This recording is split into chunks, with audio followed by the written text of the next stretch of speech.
Many years ago, I helped one of my friends study for the firefighting academy, and I would, I'd have flashcards. He had a little notebook and all those binders and flip through, and I would quiz him on things. And I was thinking about that this week under the heading of one of the most basic things a fire officer needs to decide when he arrives at a working fire is whether or not they're going to attack it in an offensive or a defensive way. Whether or not they're going to engage in the fire by going after it and confronting the fire, so to speak, by deploying resources, by sizing it up and figuring out what kind of resources do they need to actually engage the fire and put it out. That would be one attack. They call that an offensive attack. And the other would be a defensive posture where you engage with the fire by almost pulling back, by making sure other things are out of the way, by making sure other buildings don't burn down, making sure the neighbors have their cats out or whatever. A defensive posture. I don't remember all the criteria, so I did look them up this week, how you know which approach you're going to do. And the bottom line, I remember studying this, helping my friend study for this, and he had a mnemonic to remember all these, and I don't remember what the mnemonic is, ironically. But I looked it up today in his study guide, and the main component is the structural integrity of the building. How strong is the building that's on fire? If it's strong, that's going to engage, frame the way how you're going to engage with it. What's the potential risk to firefighters? What's the likelihood of saving lives? What's the likelihood that deploying more resources will make a difference? In the analogy, I remember, and this was like new for me, because I used to think firefighters wanted to put out every fire. That's what they do. And I remember from a study guide, there was an example of a fire that's in a field. And the grass is relatively wet. There's no winds blowing. The fire department could, trapeze all their hoses and stuff out there. They could bring in other equipment from other stations and try to get out there and, Rambo through the mud to get to the fire. But every piece of equipment that's deployed there is not deployed somewhere else then. If somebody has a heart attack a mile down the road, the next closest apparatus is, 20 minutes away because everybody's trying to fight a fire in a field that ultimately isn't going to matter. It's going to burn out. Sometimes you leave a fire because it's just too strong. You roll up at a house and it's on fire and the heat is so extreme that there's no saving that house. So you don't really need to call out, a second and a third alarm because it doesn't matter. The house is going to burn down. Just make sure the cats are out of the way. That's it. In contrast, a fire that's more minimal inside of a house, but that has the potential to spread, you would bring all kinds of equipment there. You don't want it to spread because you want it to damage the other houses around it. And so if you engage with it quickly, you can come out on top of it. I was thinking about that this week in light of all of the Proverbs in relationship to confronting sin. There are, as I mentioned this morning, 17 Proverbs about how to confront sin. But what stands out to you when you're engaging with these Proverbs is that most of them, and I'll show you that this evening, but most of them esteem the wisdom of covering sin, of not engaging, of taking, to use the parlance of the fire department, a more defensive posture towards the fire. Making sure nobody else is going to get hurt and just trying to stay out of its way. The book of Proverbs has a lot to say about the wisdom in confronting sin, and of course, it does require wisdom. You understand this is true in all the categories of Proverbs. Often the Proverbs are in tension with each other. Do you confront a fool according to his folly, so he's not wise in his own eyes? Or do you refrain from confronting a fool in his folly, because otherwise you'll be like him? That's a very basic example of this category. There's two verses right next to each other. One tells you to confront somebody, and the very next one says don't confront him. And there's no mystery of the Hebrew. The only difference between those two verses is the word not in front of the second one. So you've got a guy who's being foolish, who's saying things that aren't true, who's being argumentative, bombastic, which are sins, by the way. Do you confront him or do you ignore him? Do you move along? Otherwise, people will think, you're the crazy person arguing with the homeless guy in the subway. The new people get on the car, they can't tell if you're the homeless person or you're the guy trying to get to work. Do you refrain from arguing because You don't want to be like that. Or do you engage and confront him on his sin? Otherwise, he'll think he's wise in his own eyes. It requires a lot of situational awareness and tactful wisdom to know how to respond to those kind of situations. That's what we're going to look at tonight for an outline. There's 3 responses to a neighbor's sin. I'm going to frame this around a neighbor's sin. 3 responses to a neighbor's sin. And these 3 will move kind of in order. The first response to a neighbor's sin is to cover it, to cover their sin. You see a neighbor or a family member or somebody from your church sinning, your first response, the wisest response, is generally going to be to cover it. You don't cover it because you're a coward. You don't cover it because you don't want to engage or because you have somewhere to be, although obviously those are factors. You cover people's sin because you love them. You cover people's sin for the same reason you wear clothes when you go outside. It's not that you're being dishonest, it's just that you're expressing love for other people. Proverbs 17:9 says it this way: whoever covers an offense seeks love, but he who repeats a matter separates close friends. If you cover an offense with your objective being love, you're serving the best interest of that other person. Nobody's helped by having every one of their sins confronted.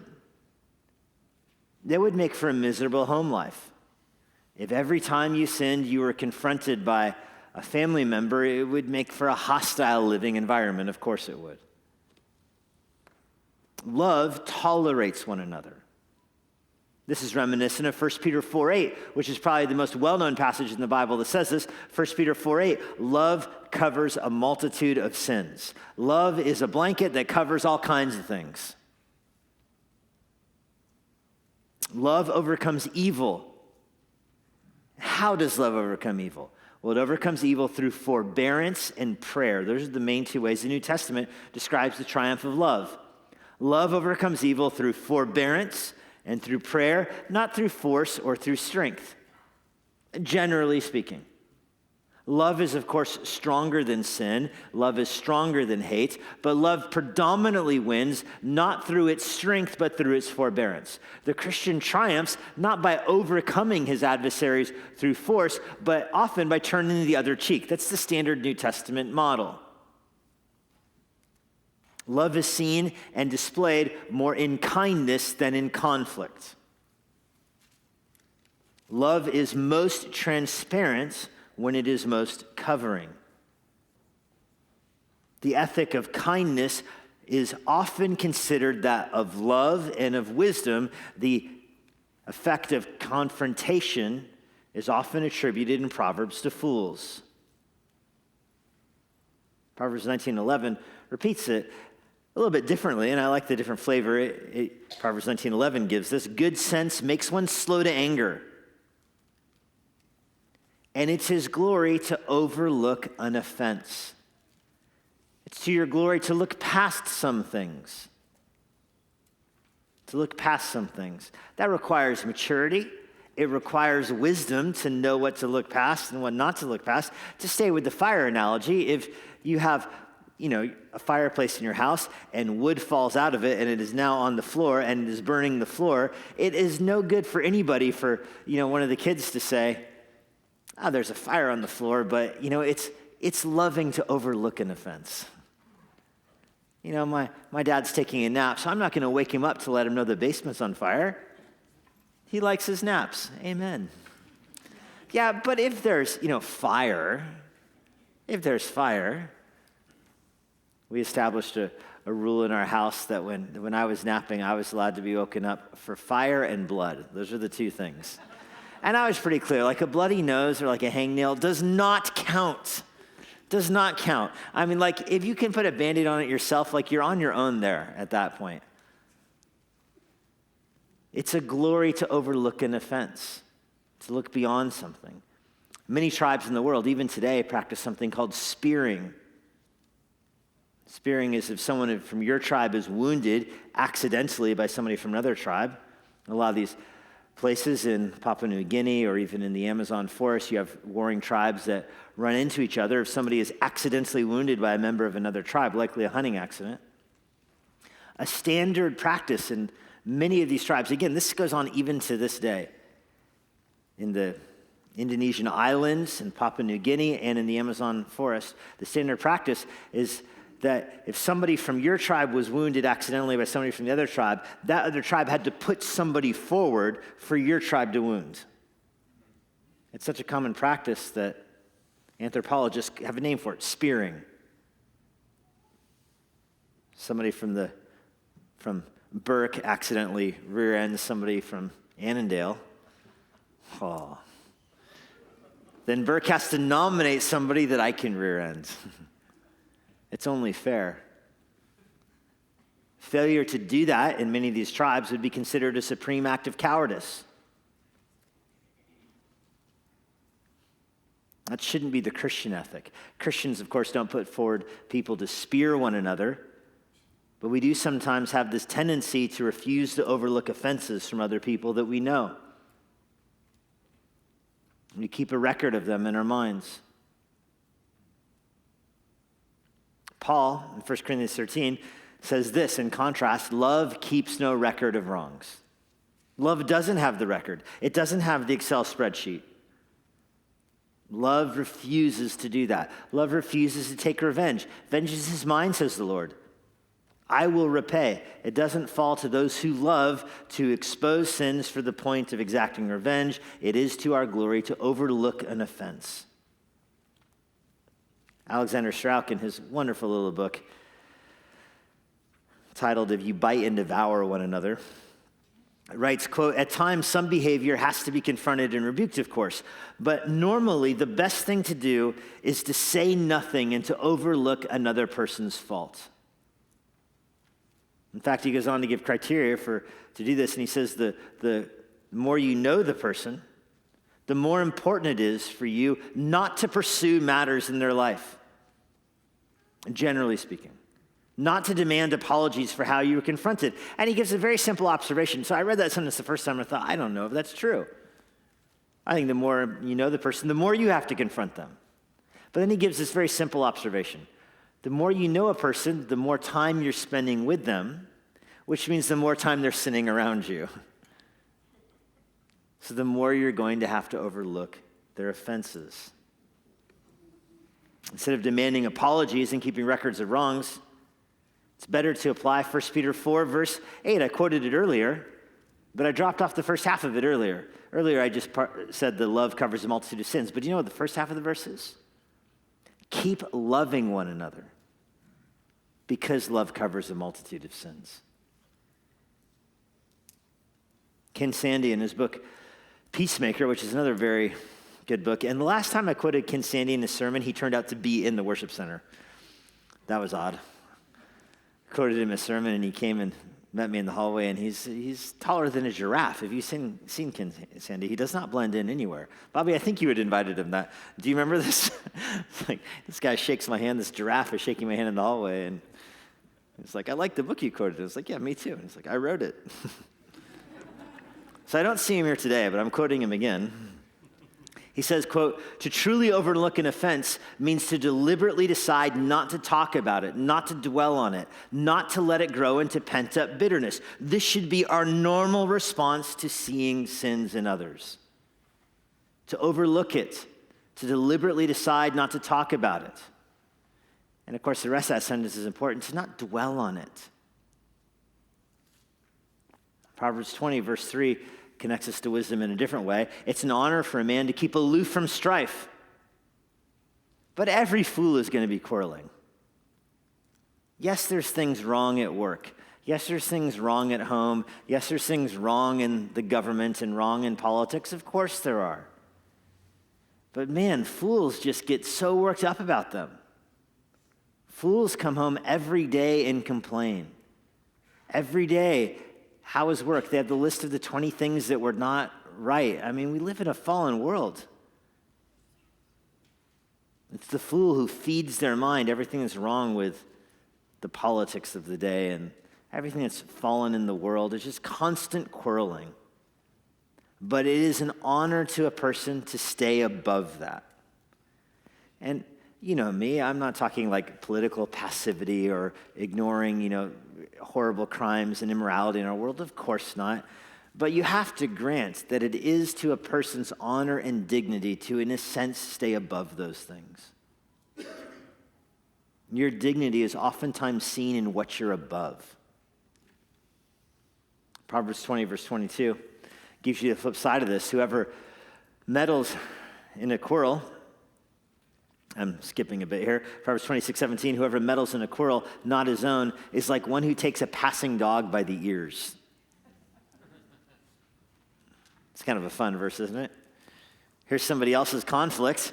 I happen to overhear half of that sentence. Let me jump in. You may as well grab a dog by the ears. There is a huge difference between suffering as a busybody and suffering as a Christian.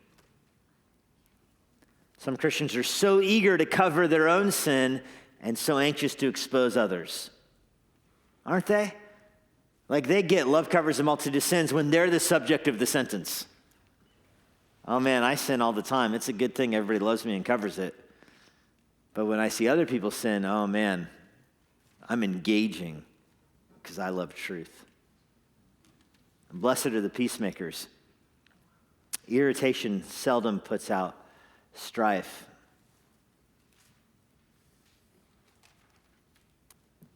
Secondly, first you can first you can cover sin. Second typical response is to confront it.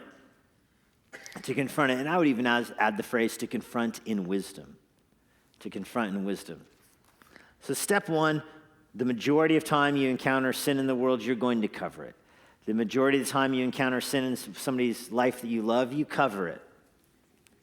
But step two, if there are certain kinds of sins, you're the fire truck that rolls up, and this is the kind of fire that if it's not dealt with now is going to burn down the neighbors' houses and all kinds of other stuff.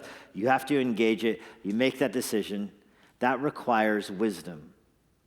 How do you know what kind of sins to confront and what kinds to cover?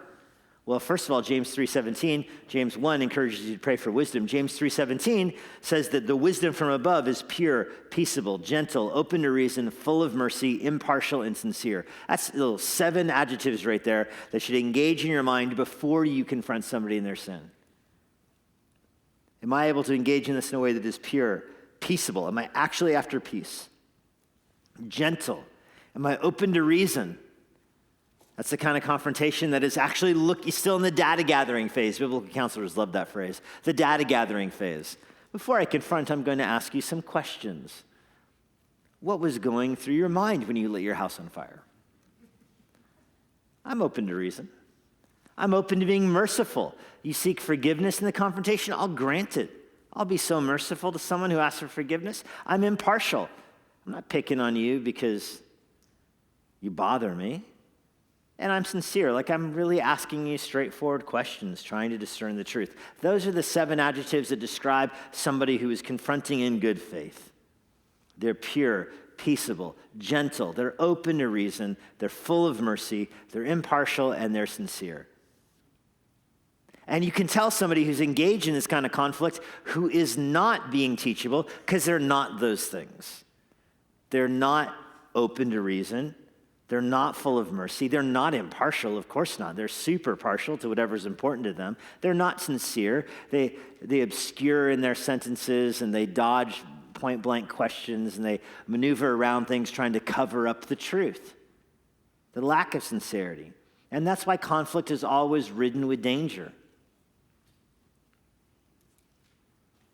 The most basic way to know covering versus confronting sin, the most basic framework to use here is if a person's sin is too serious to overlook because it's continuing as a pattern in their life. That's where you engage in confrontation.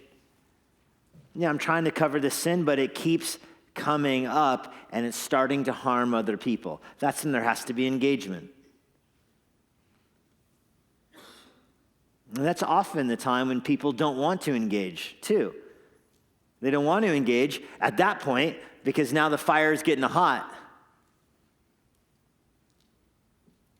But when you recognize that your neighbor's house is on fire, you deny yourself for the good of others. First of all, there's wisdom in confronting sometimes. I mentioned there's only a few Proverbs that are about this. But one is Proverbs 28:23. Whoever rebukes a man will afterwards find more favor than he who flatters with his tongue. It might not be happy at the time, but the long-term result is that you will probably strengthen your friendship with that person. If you guys are both Christians, you're probably going to end up stronger on the other side. Nobody likes to be confronted in their sins, but true children are thankful for it later. No child likes to be disciplined, but when they grow up, they're thankful their parents disciplined them. And that's just the basic way the world works. So you rebuke a man, you confront a man. You're probably going to find out later that he esteems you more than had you just flattered him. Flattery might feel good at the moment, but long term, somebody who's in a position of authority or power or leadership who has any amount of wisdom at all is going to see through flattery and is not going to respect those who flatter him. You think of Paul and Peter's conflict in Galatians. Paul rebukes Peter. It probably stung at the moment. There were probably several quiet meals where they sat at different tables. That is a funny Bible joke, even if nobody gets it. Remember, he rebukes him over who he was sitting with at dinner. They confronted each other. It was probably awkward. They probably didn't like each other for a while. But by the time Peter is writing 2 Peter, he esteems Paul. Long term, it had the effect of increasing their respect for one another. It's important to confront sin because that is the way you protect other people in the church, especially when you have somebody who's being dominant and bullying, deceiving for their own gain. It ends up harming other people. And so often, people can overlook that sin because it's difficult to challenge, difficult to confront. You're trying to negotiate the other Proverbs to talk about covering sin, trying to negotiate the other Proverbs about how you it's to your glory not to get involved with that kind of thing, and people keep getting hurt. And so you confront. And remember, Matthew 18 describes the process of the confrontation in the church. You confront individually, one-on-one. A sincere, good faith confrontation is going to be one-on-one. And when that doesn't go well, you bring a witness. Not a witness to the sin, of course not, because that would be practically impossible, but a witness to the confrontation, just to make sure that you're acting with the wisdom from above. Gentle, peaceable, open to reason, sincere, trying to be reconciled. And if that doesn't work, you go to the elders of the church. And if that doesn't work, the person gets put out of the church. I mean, it's a pretty straightforward process. And at any step in that process, you can always engage at the level with saying, you know what, this is probably best to let love cover this. Like maybe you thought at the first step, I'm going to confront this person for their sin because I think it's risen to the level of needing to engage there. You do. They don't receive it well. You bring a witness in and it doesn't go well. And the elders might look at it and say, you know what, for the peace of the body, we're going to cover this for now. And that's why generally the people that are disciplined out of the church are disciplined largely, mostly, for things like anger and sexual immorality, affairs. Because those are the kinds of sins you can't just ignore. You have to put people out of the church for that. Ultimately, it ends up cleansing the church. When the person's put out, the last step in Matthew 18, it ends up bringing peace. This is how Solomon says in Matthew 22:10, drive out a scoffer and strife will go out. Quarreling and abuse will cease. And that's an amazing experience. You finally deal with, as you're the teacher in the classroom, you finally deal with the problem student. And it is amazing how calm the class is the next week. It's amazing. You thought the guy was just responsible for 50% of the disruption in the classroom. You finally get the principal to suspend him for a week or whatever. He's gone, and it's like 100% of the problems are gone. I've definitely had that experience as a teacher before. That's wisdom. You drive out the scoffer, and his strife goes with him. Charles Bridges writes of the scoffer in the church, quote, the scorner is a firebrand of contention in the church, and he must be restrained. If restraint be ineffectual, he must, if possible, be cast out. If he can't be cast out, the wise person looks for ways to demonstrate that he is not on the same ground as the scoffer. He actually wrote, the wise person looks for ways to shew, S-H-E-W, that I think means show. I rendered it demonstrate. That you're not on the same ground as that person. At least give a protest to those who tolerate scoffing and division. That's a pretty powerful challenge. You have somebody who's in the church causing dissension and division. You're trying to cover, you're trying to confront. He says, at least do what you can to demonstrate you're not on that person's side of things. And sometimes you can't cast out the scoffer. Sometimes the scoffer is related to you and lives with you. Sometimes the scoffer is the unbelieving husband. And what does Paul tell the wife? You can't get rid of him. Stay married. Who knows? Maybe he'll come to faith through your example, through your love covering his sin. Maybe he'll come to faith. Sometimes you can't get rid of the divisive and sinful person in the church. You try to confront them and you can't get rid of them. We're going to talk about this coming Sunday. Like you get a restraining order against him, but you can't get everybody to agree to discipline him out of the church for whatever reason. They don't see the harm that it's causing. He's the weeds in the church. Paul had that exact scenario happen in Corinth, remember? And he prayed for the Lord to take that person out of the church. 3 times he prayed that person would be taken out of the church. And the Lord said, no, no, no. So that Paul would learn that God's grace is sufficient for him. That's amazing. That God would let some demonically inspired false teacher sow division in the church so that Paul would learn humility. Nevertheless, it's wise to get rid of that kind of person if you can. Proverbs 22:10, drive him out and his strife will go out with him. That doesn't mean you need to rush into every confrontation. Don't lose sight of the fact that most of Proverbs about this is about covering sin, so don't rush in. And that's the way you can look at Proverbs 25. You might have it open in front of you, but I've got the key section on the screen beginning in verse 8. Do not hastily bring the person into court. Don't hastily go and confront somebody. For what will you do in the end when your neighbor puts you to shame? This is a pretty common scenario. Your neighbor is bothering you in some way, and you're getting angrier and angrier and angrier at it. You're not covering it with love. You're getting, ratcheted up. And you are so convinced you're right. You're so convinced that he's wrong. You're so convinced you haven't voiced this to a third party yet for a reason. You're just getting angrier and angrier and angrier in your heart. You finally break out and confront him. And what's going to happen? You're probably getting put to shame because you're probably wronging him in ways way worse than you thought. So instead of openly rebuking him, instead of calling the cops, instead of going to stage 3 of Matthew 18 first, why don't you start one-on-one? This is the same Matthew 18 principle. Matthew 18, New Testament, Proverbs 25, Old Testament. Just go to him yourself. One-on-one, have a conversation. And don't reveal the conversation to others. Let it be done in secret. Lest whoever hears you bring shame upon you, and your ill repute will have no end. You'll torch your own reputation. This requires intense wisdom to know how to do this. Intense wisdom to know how to speak to somebody in a way that calms down and doesn't ratchet up and yet brings reconciliation, exposes sin, confronts, restores, reconciles, all that extreme wisdom. And that's why the next verse in this I think is important. I think it's tied to this. Verse 11, a word fitly spoken is like apples of gold in settings of silver. It takes insane and intense wisdom to have these kind of conversations well.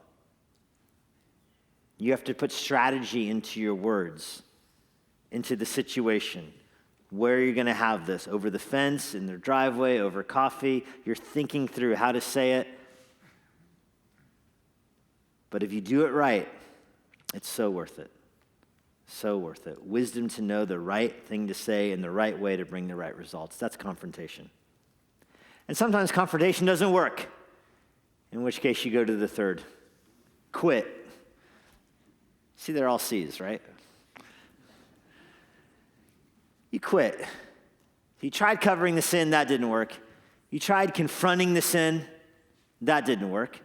You can bring other people in, sure. If it's some kind of sins, like I mentioned, adultery, repeated sin that's going to harm the body, of course, you bring a witness in, you bring the elders, you go through Matthew 18. I'm not trying to say anything different than Matthew 18 here. But by and large, some of our more normal confrontation, not everything needs to be Matthew 18s. Not everything needs to be Matthew 18s. You have conflict with your spouse. Neither one of you agrees that who's in the right and who's in the wrong. You don't need to go get a witness for this. Like, okay, I've confronted my wife on her sin, and she's not repenting. Like, she thinks she's totally in the right for how she puts away the sponge.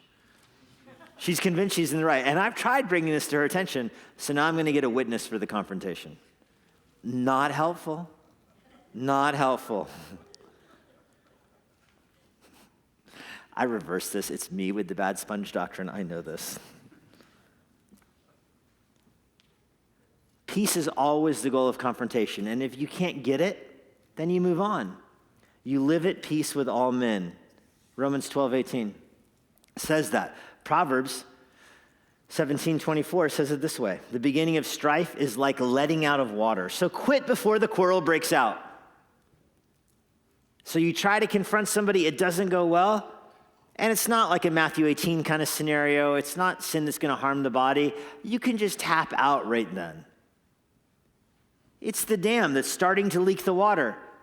You don't want to stand underneath the dam when it breaks. You'll get a better view from down there, I guess, for a minute. You'll have a front row seat to your death. And so just quit the conflict. The ESV renders the word quit there, and that's a great translation of it.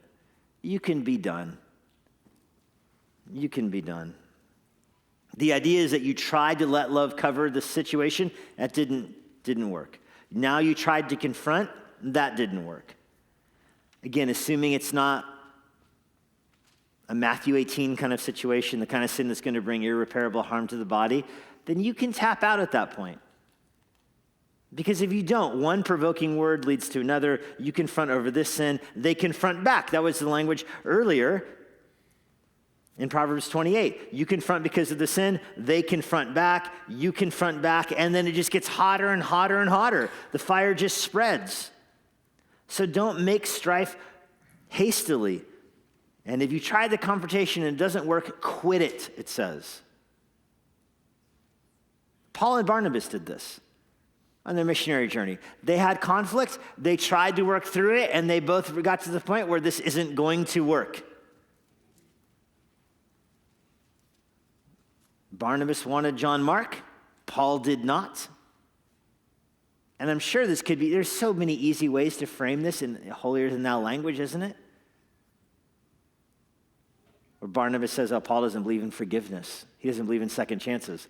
And Paul says, oh, Barnabas doesn't believe in the integrity of the mission and qualifications for leaders. I mean, I don't know how they actually frame it to each other, but don't just gloss over that conflict in Acts and say, oh, it's so super spiritual, it's beyond us. No, it's not. It's about a person, and should he go on a mission trip? And they couldn't agree with it. And so they split up. It was better for the church to split up, and that's not in the Bible just to end like the Barnabas narrative. It's in the Bible as an example for us of a godly way to deal with this kind of conflict. You can move on. Proverbs 15 verse 1 says it this way, a soft word turns away wrath.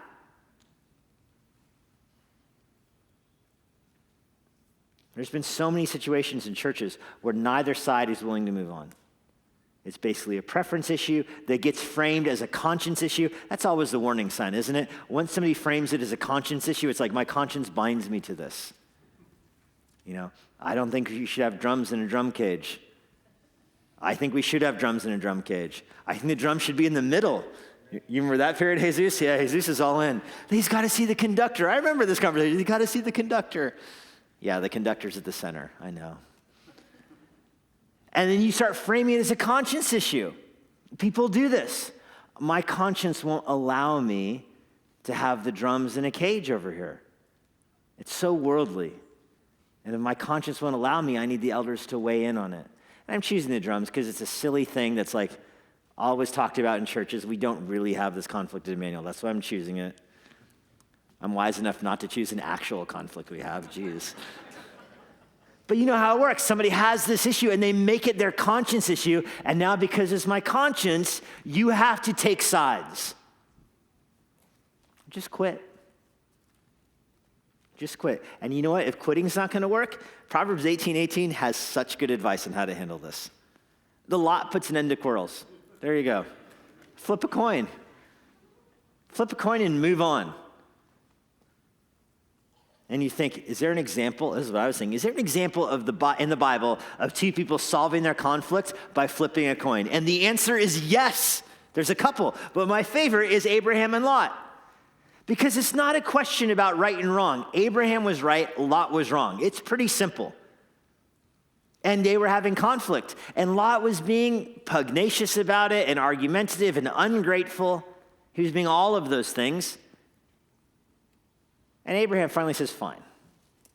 You choose which way to go. It wasn't even a coin. It was like, you flip it and call it once you see what it lands on it. Lot.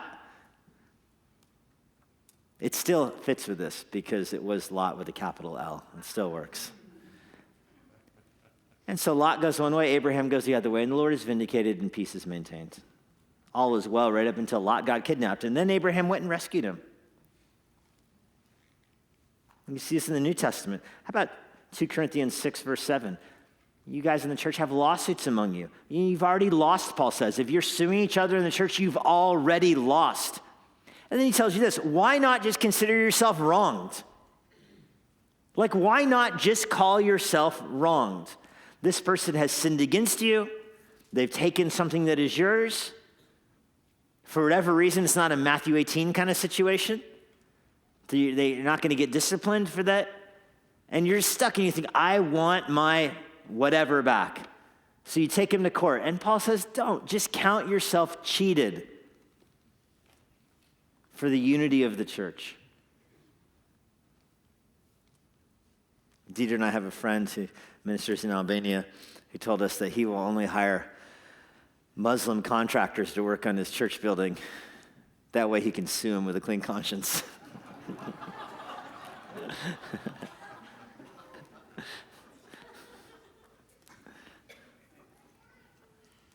Proverbs 24:28. Don't be a witness against your neighbor without cause. And don't deceive him with your lips. Don't say, I will do to him as he's done to me. I will pay the man back for what he's done. This is the person who's refusing to quit. Don't be that guy. Don't keep ratcheting it up. You know, he wrongs you. Your neighbor wrongs you. So don't go back to get him back. Don't go take revenge on him without cause. And you think, yeah, but if I don't get revenge, then I'm going to be wronged. That's exactly right. You're going to be wronged. Let love cover his sin. He doesn't relent, then back away. Don't repay evil for evil. Speak truthfully to him and then move on. Don't bring it up. Don't plot revenge and trust your case to the Lord. You should forgive yourself little and forgive your neighbor much. And we always get that backwards. We always forgive our neighbor little and forgive ourselves much. Just reverse that. Forgive yourself little, forgive your neighbors much. Proverbs 26:20. Kind of wrap this up here, back with the fire illustration. For lack of wood, the fire goes out. And where there's no whisper, quarreling ceases. As charcoal is to hot embers and wood to fire, so is a quarrelsome man for the kindling of strife. The strife and the conflict is happening. It's on fire. Don't keep feeding the fire. Tongues can light great fires. Your neighbor or friend has wronged you by saying something that's not true about you. You can let it end there. You can let it end. Otherwise, it can burn down a whole city. Rumors spread so quickly because people repeat them. In church, they often repeat them under the auspice of a prayer request. I don't know if this is true or not, but I just think you need to pray for so-and-so. Rumors are spread by repeating them. They're so hard to undo. But you know what the cool thing with this is? They're so easy to stop. They're so hard to undo. They're so easy to stop. Just don't tell anyone what you heard. We have a wood-burning fireplace at our house. It'd be insane for me to say, I want the fire to burn out, I want it to die out, but I keep putting wood on it every few hours. The darn thing won't quit. It doesn't quit because you feed it, and that's the way conflict is in the church. You keep feeding it, and of course it keeps going.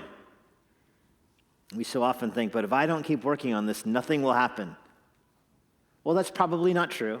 You think if I don't press this issue anymore, nothing will happen. Again, that's probably not true. Probably something will happen.